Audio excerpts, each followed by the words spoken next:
Okay, at this time we're going to go into the biggest portion of the International Professional Practices Framework mandatory guidance, consisting of the standards, the introduction, attribute standards, performance standards, and glossary.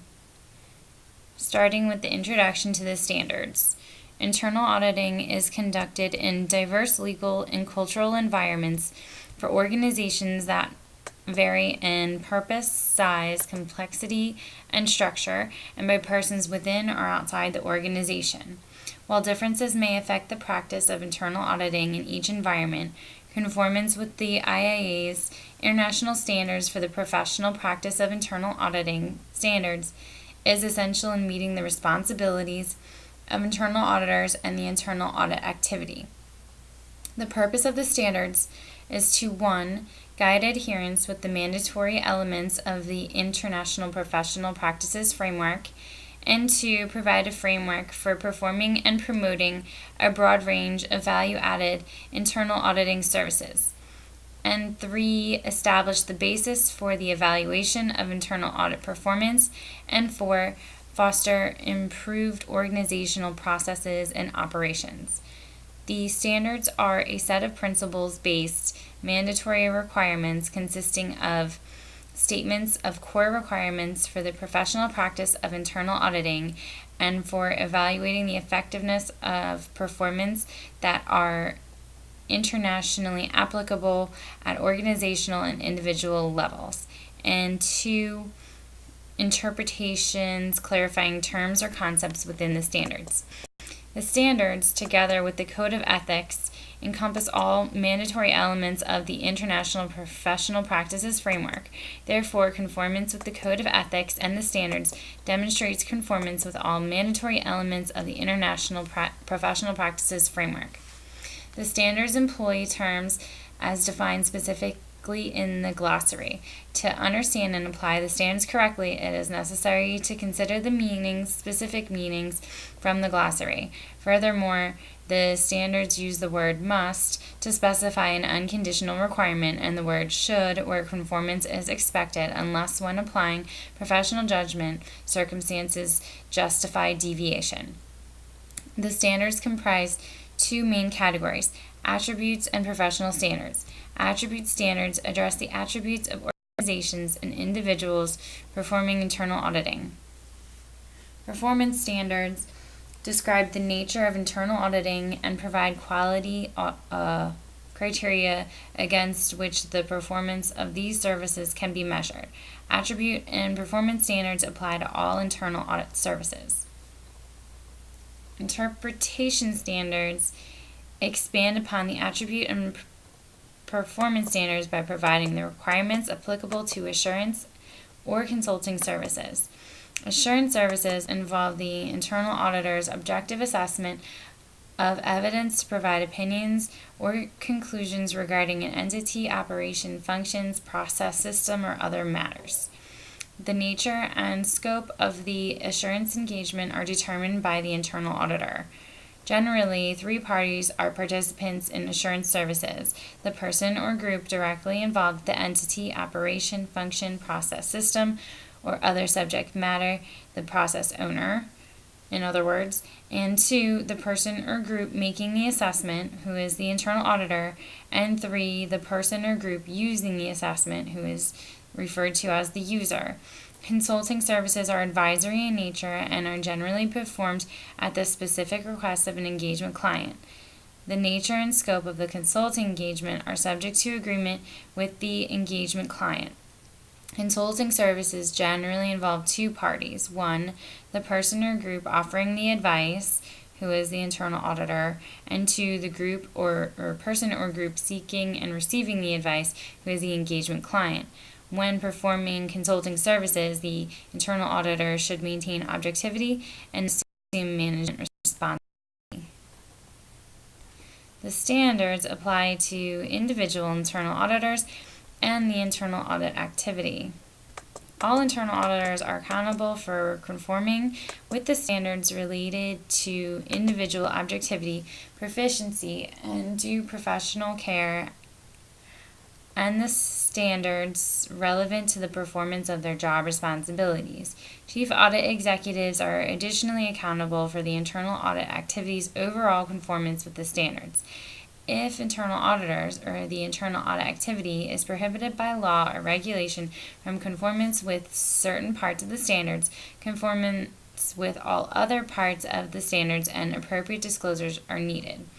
If the standards are used in conjunction with requirements issued by other authoritative bodies, internal audit communications may also cite the use of other requirements as appropriate.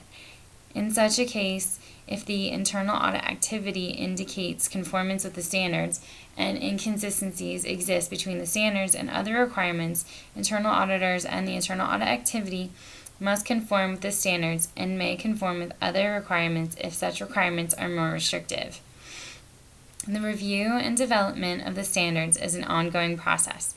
The International Internal Audit Standards Board engages in extensive consultation and discussion before before issuing the standards. This includes worldwide solicitation for public comment through the exposure draft process.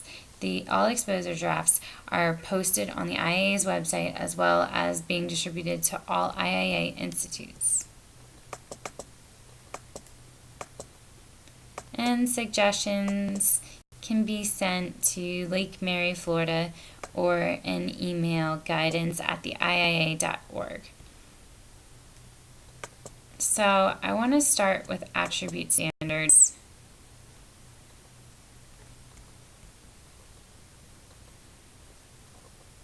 Attribute standards address the characteristics of organizations and parties performing internal audit activities. So, starting with 1000, you have the purpose, authority, and responsibility. The purpose, authority, and responsibility of the internal audit activity must be formally defined in an internal audit charter consistent with the mission of internal audit and the mandatory elements of the International Professional Practices Framework, the core principles for professional practice of internal auditing, the code of ethics, the standards, and the definition of internal auditing, in parentheses, make up the ippf. The chief audit executive must periodically review the internal audit charter and present it to senior management and the board for approval. Interpretation.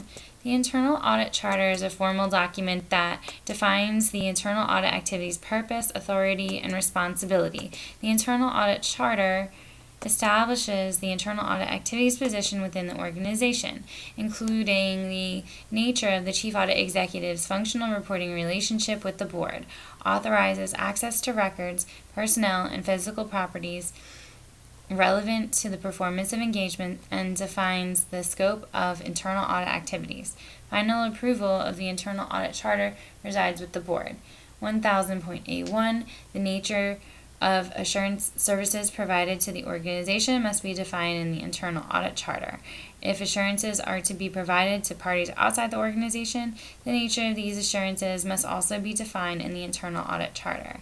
And 1000.C1, the nature of consulting services must be defined in the internal audit charter. Number 1010 of the attribute standards, recognizing mandatory guidance in the internal audit charter.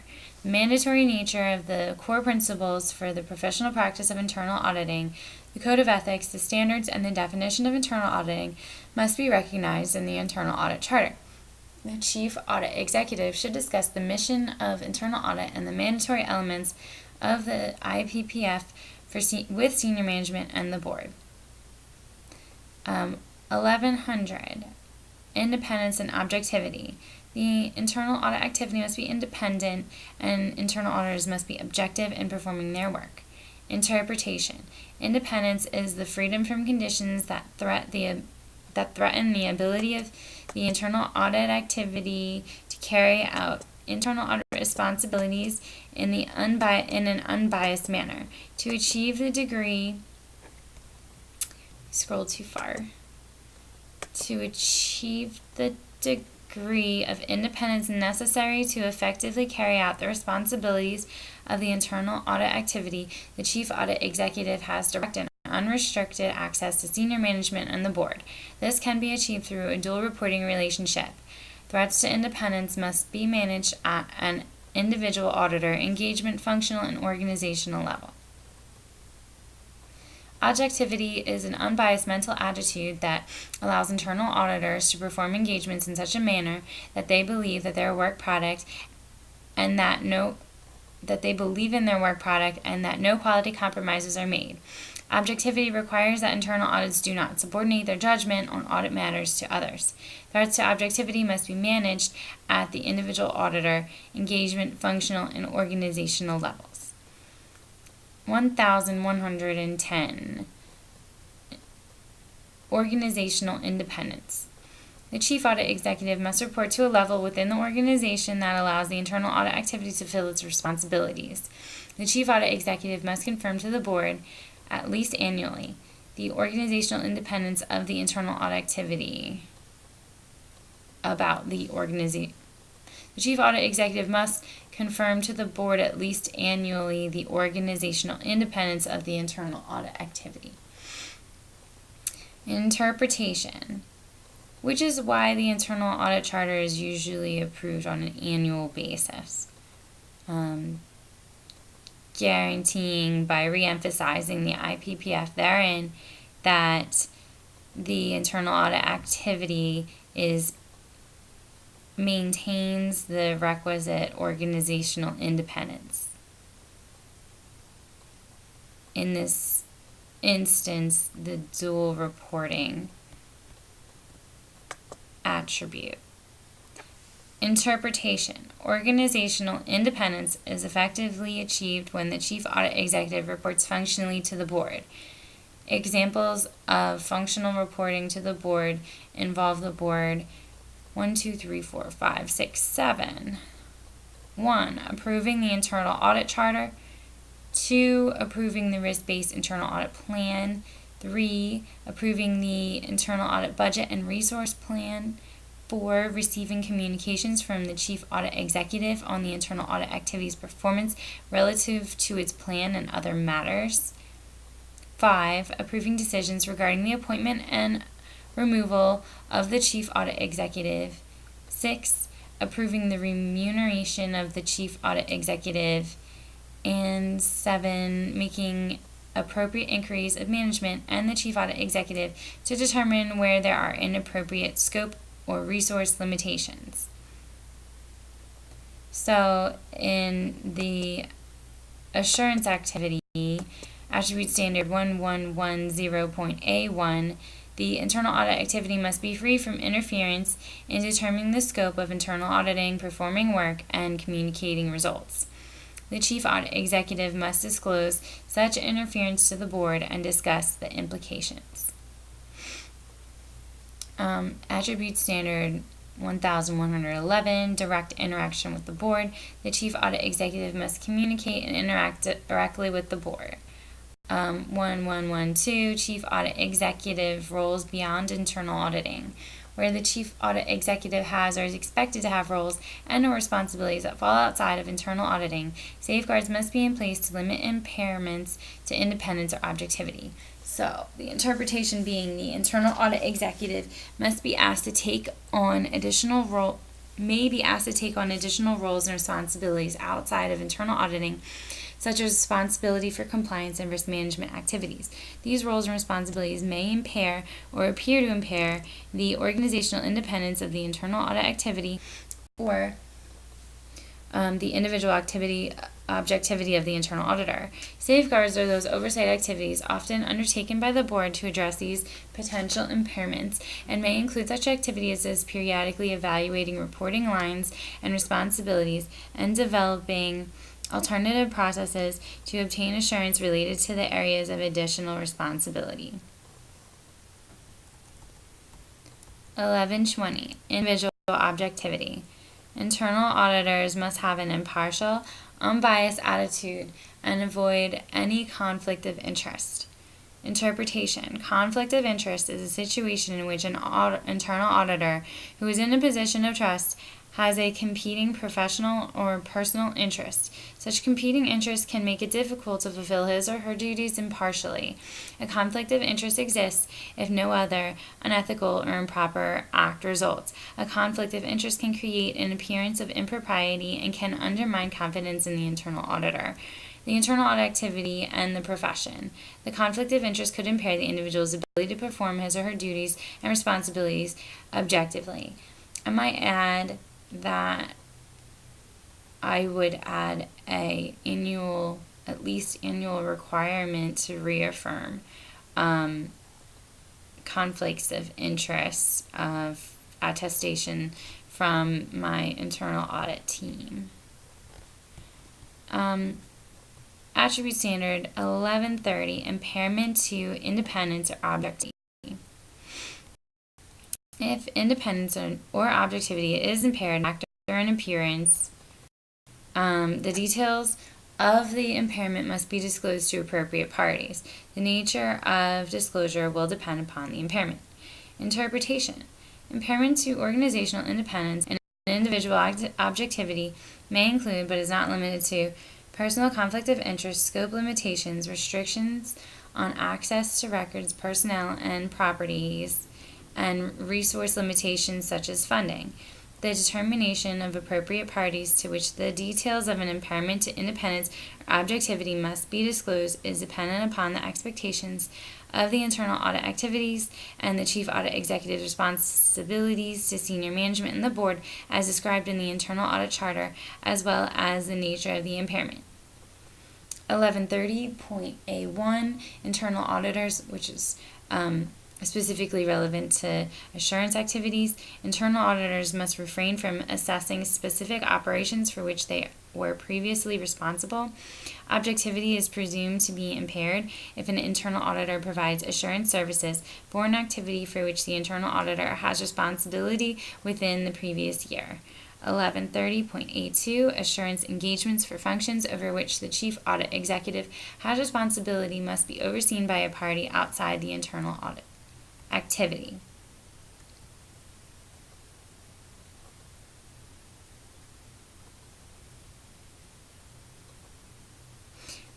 Reading that, that just seems strange to me. It says assurance engagements for functions over which the chief audit executive has responsibility must be overseen by a party outside the internal audit activity.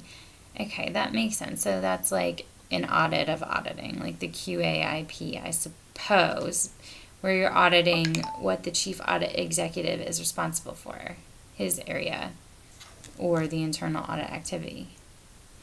1130.A3, the internal audit activity may provide assurance services where it had previously performed consulting services, provided the nature of the consulting did not impair objectivity, and provided individual objectivity is managed when assigning resources to the engagement.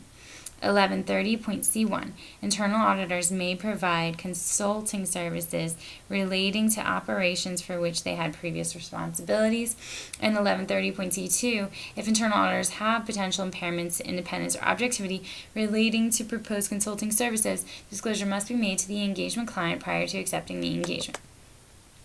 1200, attribute standard 1200, proficiency in due professional care.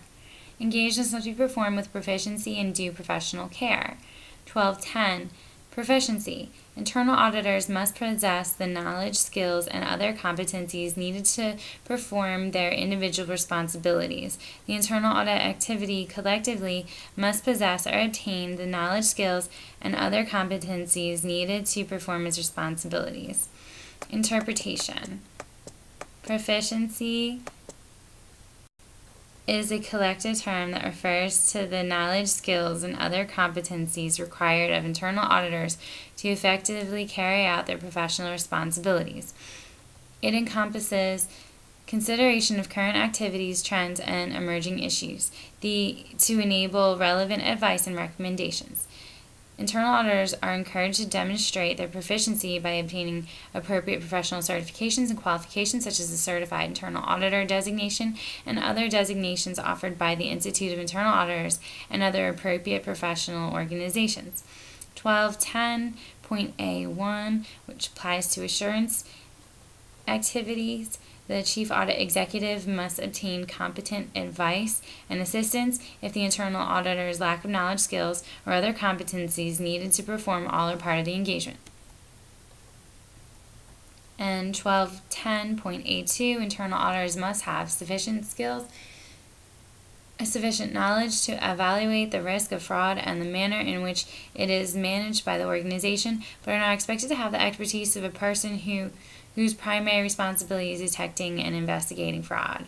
1210.A3, internal auditors must have sufficient knowledge of key information technology risks and controls and available technology-based audit techniques to perform their assigned work. However, not all internal auditors are expected to have the expertise of an internal auditor whose primary responsibility is information technology auditing. So you can look at the IT General Controls booklet at www.theiaa.org by searching IT General Controls in the search bar in order to read a brief executive about IT General Controls. 1210.C1, the Chief Audit Executive must decline the consulting engagement or obtain competent advice and assistance if the internal auditors lack the knowledge, skills, or other competencies needed to perform all or part of the engagement. Due professional care is attribute standard 1220. 1230, continuing professional development, and 1300, quality assurance and improvement program. 1310, requirements of the quality assurance and improvement program, which we refer to as QAIP. 1311, internal assessments. Ongoing monitoring of the performance of the internal audit activity and periodic self-assessments or assessments by other persons within the organization with sufficient knowledge of internal audit practices must be included in internal audit assessments or internal assessments. External assessments 1312 is attribute standard 1312 under 1300 series, which is the QAIP. 1320, reporting on the QAIP. 1321, use of the quote conforms with the international standards for the professional practice of internal auditing, because that can only be used when you have a QAIP. And standard 1322, disclosure of non-conformance. So I think we're going to pick up in the 1200 series about due professional care and talk about the QAIP in the next